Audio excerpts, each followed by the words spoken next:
lo dijo en la primera hora. Qué jornada que hemos tenido, interesantísimo. Nina Pacari, luego Rafael Ollarte y hoy vamos a hablar con Alfredo Serrano Valladares, otro político de viejo cuño, varias veces diputado de la República y hoy presidente nacional del Partido Social Cristiano. Ingeniero, bienvenido, buen día. Buenos días, Fabricio, buenos días, Belkis, gracias por la invitación. Como siempre, un agradable estar aquí y un cordial saludo a los amigos radioescuchas e internautas que nos ven y nos escuchan a la vez por este medio de comunicación. Oiga, hay gente que no entiende la postura del Partido Social Cristiano, en el sentido de no adherirse a la moción de destitución del presidente de la República. ¿Y por qué, digamos, se han generado esas críticas? Porque, claro, hubo una ruptura de los socialcristianos con el gobierno el 14 de mayo del año anterior, y en los últimos tiempos, Lasso le ha dicho de todo a Nebot, y Nebot le ha respondido y le ha dicho de todo también a Lasso. ¿Por qué los socialcristianos decidieron mantener esta postura de no respaldar la destitución del jefe de Estado? Estimado Fabricio, la política o los actos de los políticos, más aún en temas tan complicados como este de la destitución del presidente, no pueden servir para ajustar cuentas. Las cuentas con los políticos se las ajusta en las urnas, se cobra en las urnas.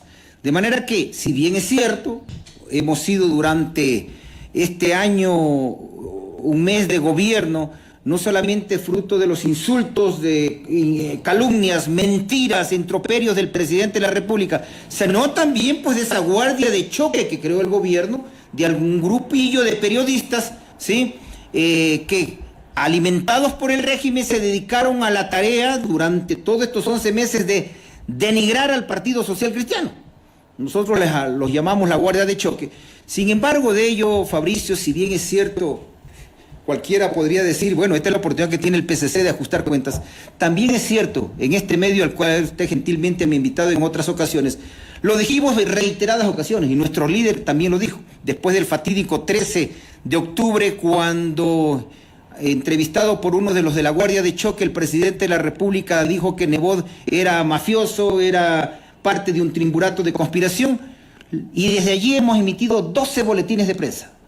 Y tantas declaraciones, y usted me ha escuchado, de que no vamos a destituir al presidente de la República. Lo pudimos haber hecho en diciembre, ¿no es cierto?, con el tema Pandora Papers, ¿sí? Y no lo hicimos. Y no lo hemos hecho hace 2 días o hace 3 días, cuando era una gran oportunidad por el país. Justamente, yo le iba a consultar, ¿en dónde radica esa posición total del Partido Social Cristiano? En primer lugar, creemos que el presidente de la República debe gobernar los 4 años. En segundo lugar, creemos que no se ha cumplido con los 2 preceptos constitucionales de lo que manda el 130 numeral 2, que es grave crisis política y conmoción interna, ¿no es cierto? Y en tercer lugar, pero lo más importante para nosotros, hablé de la parte jurídica, ahora de la parte no jurídica, es de que en estos momentos que vive el país, convocar a elecciones de asambleístas, de presidente de la República, era aumentar este caos que de ya por sí es insostenible para el país y para la economía ecuatoriana. Eso hubiera sido definitivamente el acabose del país, y razón por la cual nosotros no nos íbamos a prestar eso. Y termino con lo más importante. Una vez más queríamos dar cumplimiento a nuestra palabra, porque aquí hubiera estado yo con justa razón, nuestro amigo Fabricio me hubiera estado diciendo, pero usted en reiteradas ocasiones dijo que jamás se prestarían a destituir al presidente. Así fue. Y hoy estamos cumpliendo la palabra. A ver, pero también hay que ir a la historia, y usted y yo la hemos vivido. Usted desde su condición de diputado y yo desde mi condición de periodista. Y ustedes viabilizaron la destitución de Bucaram en el 97 con los votos del Partido Social Cristiano. Con el mío. Y usted estuvo ahí, usted fue parte de ese congreso presidido por el doctor, digamos, del que fue parte el doctor Meller, por ejemplo, presidido por el doctor Alarcón y cuyo vicepresidente era el asambleísta Franco Romero. Y usted fue parte de ese congreso, no sé si fue parte del congreso del 2005. No me acuerdo, creo que no. Del 2005 no. Del 2005, pero ahí estuvieron los socialcristianos. De hecho, Cintia Viteri sí, claro que fui parte. Sí, fui vicepresidente yo después de ese congreso. Y Cintia Viteri, la oposición de Alfredo Palacio. O sea, ¿cómo es que los socialcristianos en el 97 y en el 2005 votaron a favor de la destitución del presidente de la República, y en el 2000 declararon el abandono del cargo cuando Maguad ya se había ido derrocado por la rebelión de los militares con los indígenas? Y hoy cambian de parecer. O sea, yo estoy partiendo de hechos históricos donde ustedes votaron a favor de la destitución de un presidente? ¿Por qué antes sí y hoy no? Porque antes no le hizo bien al país, mi querido Fabricio. No le hizo bien al país y lo reconocemos. Y dos aciertos o dos errores no hacen un acierto. Y porque antes obviamente las condiciones fueron totalmente diferentes a lo sucedido hoy. Y porque lo más importante, este país necesita de paz y tranquilidad. Este país en este momento, las circunstancias eran diferentes a lo que hoy estamos viviendo. En este momento la situación es realmente insostenible en el país. Si es que no se actúa ya de diferente forma, esto no va a terminar. Si es que hoy día no inicia el diálogo, y donde una de las primeras condiciones debe ser, señores, viabilicen, abran las carreteras, la gente necesita comer, los hospitales necesitan oxígeno. Oiga, acabo de estar interno 5 días en el hospital y es increíble, las enfermeras y médicos no podían llegar a sus turnos porque no podían pasar, porque había impedimentos, etcétera. Es decir, eso es terrible que estemos viviendo, vean, algo tan elemental, ¿no?, que podría ser porque estamos preocupados por los alimentos, estamos preocupados por los productos de primera necesidad, pero también hay médicos que de pronto no avanzan a llegar a sus citas que tienen en emergencia o a trabajar, a médicos residentes en el hospital, y lo mismo enfermeras porque no pueden pasar, no pueden salir, justo su sector está conmocionado. Esto tiene que terminar, y tiene que terminar ya hoy, ojalá se sienten hoy y por Dios resuelvan este problema. ¿Y qué requiere ese diálogo justamente? Y lo pregunto porque también quiero consultar cómo vio el Partido Social Cristiano la postura del presidente de la República de haber decidido en su momento de no dialogar más con Leonidas Issa. Es el cúmulo de desastres, de equivocaciones desde el 14 de mayo del año pasado del presidente de la República. Hoy estamos pagando la gran factura de equivocaciones, de desaciertos del gobierno nacional. Hoy estamos pagando la gran farsa y la gran mentira de este gobierno que planteó en campaña y que luego no cumplió. De manera que todo ha sido un cúmulo de situaciones. Se lo advertimos al país. Fabricio, con usted hablamos que la subida de impuestos iba a elevar el costo de vida de los ecuatorianos. Con el presidente de la República en campaña nos comprometimos cuando el precio del petróleo estaba a 1/3 de lo que está ahora, es decir, cuando estaba alrededor de $40. Y cuando no se pensaba en crear más impuestos en campaña, el presidente le propuso al país, con nuestro respaldo en campaña, ir a focalizar el combustible para los pequeños agricultores, ganaderos, campesinos. Eso está en el plan de gobierno. Eso está en el plan de gobierno. En el plan de gobierno está la focalización de los precios de los combustibles. Así es, señor. Y está también el acuerdo político con nosotros, el subsidio. Y de manera que él llegaba al poder, focalizaba y se acababan esos incrementos mensuales. No solamente que no se acabaron los incrementos mensuales, continuaron hasta octubre, y en octubre pegó una alza considerable. Y luego en diciembre vino ese batatazo a la clase media profesional ecuatoriana y obviamente a los ricos de este país que dicen pues que lo único que hicieron fue trasladarle a la gente pobre el costo de esos impuestos y convirtieron este país en caro, lo cual obviamente se remató aún más cuando vino la guerra con Ucrania, que trajo como consecuencia pues también que los productos derivados del petróleo como la urea, insecticidas, etcétera, suban de precio. Entonces, pero todo arrancó con que no se fueron cumpliendo las ofertas de campaña.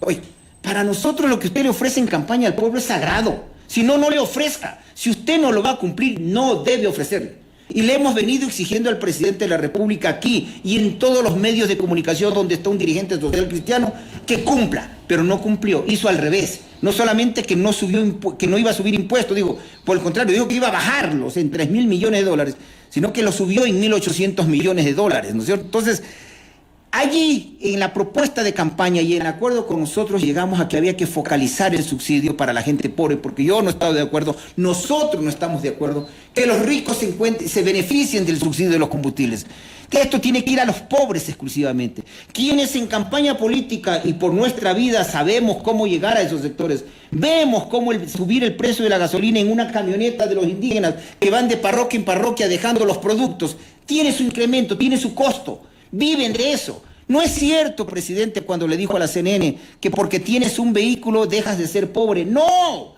es que ese vehículo presta a la vez otro servicio a gente más pobre todavía. Y ese señor que maneja esa camioneta, que aparte de eso es dueño porque nunca se la compran nueva, se la compran usada, obviamente lo que está haciendo es sobrevivir de estas personas, de los campesinos de la costa, de la sierra, del oriente, y también incluido de Galápagos, vivir, porque el señor vive dándoles un servicio que obviamente se comenzó a encarecer. Y le venimos diciendo varias veces en los medios de comunicación, señor, encarecido el precio de los productos. Nebot hizo un trabajo en Guayaquil. A los 50 mercados de Guayaquil mandó gente a investigar el precio de los productos. Y en un programa con la Asociación Ecuatoriana de Radiodifusión les enseñó los costos, cómo se habían incrementado, alrededor del 30%. Entonces, esto ya fue anunciado, pero no querían escuchar solamente al Fondo Monetario Internacional y al señor Simón Cuevas. Más allá de eso, ingeniero Serrano, permítame insistirle, e insisto, es inevitable la comparación. Hoy no se presentaron las mismas condiciones de 97, 2000, 2005. ¿No es lo mismo? No es lo mismo. ¿Cuál es la diferencia? Bueno, la diferencia obviamente es que en este momento el país está paralizado, el país está en un caos, el país está definitivamente a punto de caer. Imagínense lo que va a hacer. ¿Y eso no pasó en el 97, 2000, en el 97, 2005? segundo. Estuvo paralizado el país. No, el país ahí hubo un paro, ¿no es cierto? Hubo una paralización de un día, 2 días, obviamente, y en aquellas épocas pues no se acostumbraba, principal recuerdo la de Bucaram, pues a cerrar las carreteras, a impedir pues el transporte de los productos de primera necesidad y de las personas. En ese tiempo pues no se secuestraba personas, ni le pedían hasta un permiso, un salvoconducto a la Cruz Roja, porque eso solamente se hace. Estaba leyendo las condiciones en guerra se habla pues de las famosas ayudas humanitarias, claro. La Cruz Roja, claro, la bandera blanca. Es decir, lo estamos viviendo ahora, lo cual demuestra algo que para mí me causa mucha pena decirlo, pero estamos en guerra. Porque incluso utilizamos términos de guerra ahora como te doy un salvoconducto para que pase un carro. El destituir al presidente de la República hubiese caotizado más el escenario. Sin duda alguna caotizaba más el escenario. Esa no era la solución. No era la solución, más bien creemos nosotros que era echarle fuego, era echarle gasolina al fuego. Este país hubiera sido de una complicación terrible y esas son las razones por las cuales simplemente cumplimos lo que advertimos nosotros desde el 13 de octubre, cuando por primera vez este presidente nos acusó de conspiradores.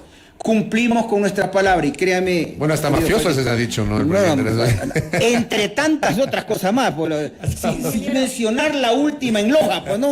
Que esa ya es hasta impronunciable. ¿Cuál es la solución? Usted me va a decir el diálogo, sí, el diálogo, pero a partir de aquello, ¿cuál es la solución? Ceder de parte y parte, o sea, tampoco la CONAIE, si se sienta a conversar, debe entender que no puede conseguir todo, pues.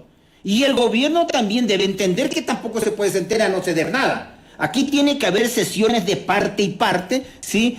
Pensando en los intereses del pueblo ecuatoriano, del resto de la mayoría, porque la gente pobre es la más perjudicada con este paro. ¿En qué debe ceder el gobierno?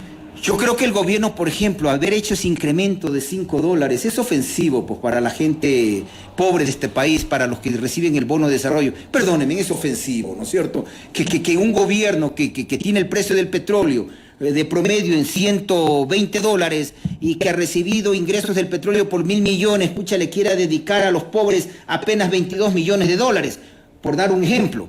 Yo creo que se debería focalizar para ser coherente con nuestra propuesta el precio del combustible, ¿sí? No es justo que en esta situación se tenga que obviamente quitarles, y más, se les debería dar a esos mismos sectores, al mismo sector indígena, si este subsidio ahora cuesta, que bajó 10 centavos, cuesta $254 millones, es mejor mantener el precio de la gasolina y ese subsidio, esos 254 millones, entregárselos en obras,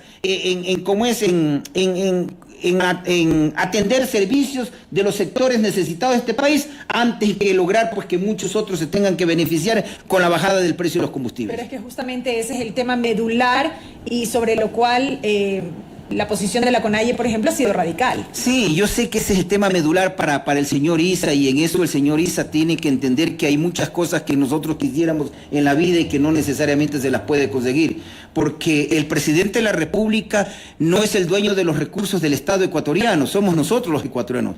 El presidente, nosotros nombramos un presidente para que administre lo que nos pertenece a los 17 millones de ecuatorianos. De manera de que debe pensar también el señor Issa que entregarle a él algo sí significa quitarle a alguien, ¿no es cierto? Porque esa es la lógica, es decir, no somos un país primermundista donde tenemos los recursos suficientes para incrementar tal o cual cosa. De manera que ese diálogo que se dio el año pasado y que el gobierno nunca contestó a los indígenas, y nos enteramos, porque los sigo yo en las redes sociales a ustedes y veo las entrevistas a través del ex subsecretario de gobierno, Juan Manuel Fuertes, que la carta que iban a contestar. Fue su colega del Congreso del 98. Sí, claro. En dos ocasiones, antes también en el 96. 98, sí. 98, 2003. Acuérdese que cuando fue destituido su titular, el de Sucumbíos, él vino como, él era el alterno, no me acuerdo el nombre. Eliseo Azuero. No, Eliseo Azuero era prefecto ahí, vino otro señor de Sucumbíos, enviado por Eliseo Azuero, por cierto. Entonces, él era alterno y ahí se principalizó. Entonces, él decía algo, ni siquiera se tuvieron la delicadeza de contestarle lo que habían y los indígenas propuesto el año pasado. Por eso nosotros terminamos diciendo de que, si bien es cierto, es justo el reclamo, porque nos parece justo el reclamo, ¿sí? La forma en que lo estás haciendo definitivamente nosotros la condenamos y la rechazamos por todo el daño ocasionado al resto de gente más pobre de este país, como la señora a la cual le tumbaron el kiosco, ¿no es cierto?, allí en el sector de la Asamblea. Entonces, es el gobierno, conjuntamente con los indígenas, que hoy día, hasta el día de hoy, deberían ya resolver esto. Y el primer paso que deberían dar es levanten, abran todas las carreteras para que, por Dios, lleguen los productos de primera necesidad y todos los insumos que este país necesita para comenzar a producir. A ver, vamos a suponer que ojalá se solucione esto. Hoy se encamina, ya anunciaron para las 9:30 de la mañana justamente un primer encuentro mediado por la Iglesia Católica entre el gobierno y la CONAIE, 9:30 de la mañana. Ojalá que hoy se solucione. Digamos que entre hoy y mañana esto, ojalá se solucione. Políticamente, ¿cómo queda el presidente? Y ustedes políticamente en la Asamblea, ¿cómo van a operar a partir de que se solucione esto, Alfredo Serrano? Yo creo que el presidente queda políticamente herido de muerte. Yo creo que el presidente solamente le queda una alternativa en todo esto, es hacer un giro de 180 grados en su gobierno, no solamente en la política económica y social, sino también pues en otras áreas que tiene que ver mucho el país, que tiene que ver mucho en el desarrollo del país, como por ejemplo, yo creo que no debería quedar nadie en el gabinete, por ejemplo, y el presidente debe olvidarse definitivamente de las imposiciones del Fondo Monetario Internacional. Yo hasta ahora no entiendo cómo un gobierno pudo haber dicho, de que lo dijo un subsecretario, hemos pedido autorización al Fondo Monetario Internacional para comenzar a gastar la plata de los ecuatorianos en inversión social. O sea, créame, vea, nosotros estamos pensando seriamente, estamos trabajando en un juicio político al ministro de Finanzas. Lo creemos gran causante de toda esta desgracia por ese manejo bellaco que ha tenido de la política económica, de entreguista al extremo que permitió que se viole nuestra soberanía diciendo que van a pedir autorización al Fondo Monetario Internacional. Por Dios, es como que usted le pide autorización al banco para comprar su pantalón, pues, ¿no? O para ir al Supermaxi, porque ahí está su plata guardada, por favor. De manera de que el gobierno, la única forma de supervivencia, y esto es lo más grave, que el gobierno le queda por los próximos 3 años, es rectificar en 180 grados, escuchar, entender que la prepotencia, la arrogancia no son las soluciones, la confrontación tampoco, más aún con el escaso capital político que tenía el gobierno y que ahora ese escasísimo que tenía ya no lo tiene. El 90% de los ecuatorianos no creen la palabra presidencial, lo cual es una barbaridad. Nosotros somos parte de ese 90% y por eso contesto su pregunta ahorita, mi querido Fabricio. No vamos a estar con el gobierno jamás, ¿sí? La posición nuestra del día de anteayer no significa un respaldo ni al presidente Nasso ni al mal llamado gobierno del encuentro. Fue un respaldo a la democracia, fue un respaldo al país, fue un respaldo a los ecuatorianos. Eso no significa en ningún momento compromiso alguno. El gobierno, luego de 4 años, puede decirle al país, ni siquiera para el momento más grave de nuestro gobierno, que fue cuando nos iban a destituir, tuvimos que conversar con el Partido Social Cristiano. De manera que no necesitamos conversar con el gobierno, no vamos a dialogar con el gobierno. Seguiremos actuando en la forma coherente que lo hemos hecho ahora. En las cosas positivas votaremos a favor y en las cosas negativas votaremos en contra. ¿Qué significa las cosas positivas?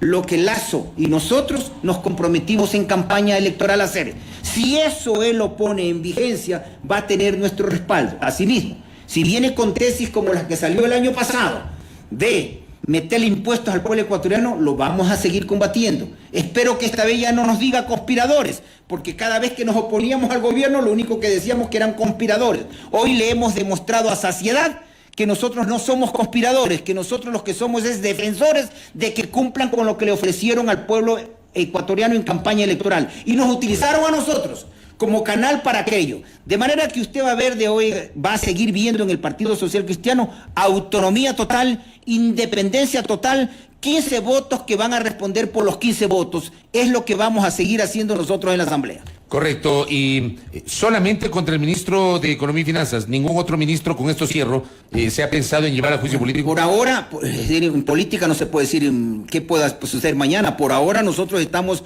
estudiando internamente la posibilidad del juicio político al ministro de Finanzas. Está en análisis, no hay una fecha todavía como no para hay una fecha. Este momento no, justamente por ahora no es el momento de este tipo de situaciones, pero estamos analizando seriamente, obviamente, y hasta ahora lo único que hemos encontrado son causales de sobra para iniciar un proceso y para terminar con la destitución, por cierto.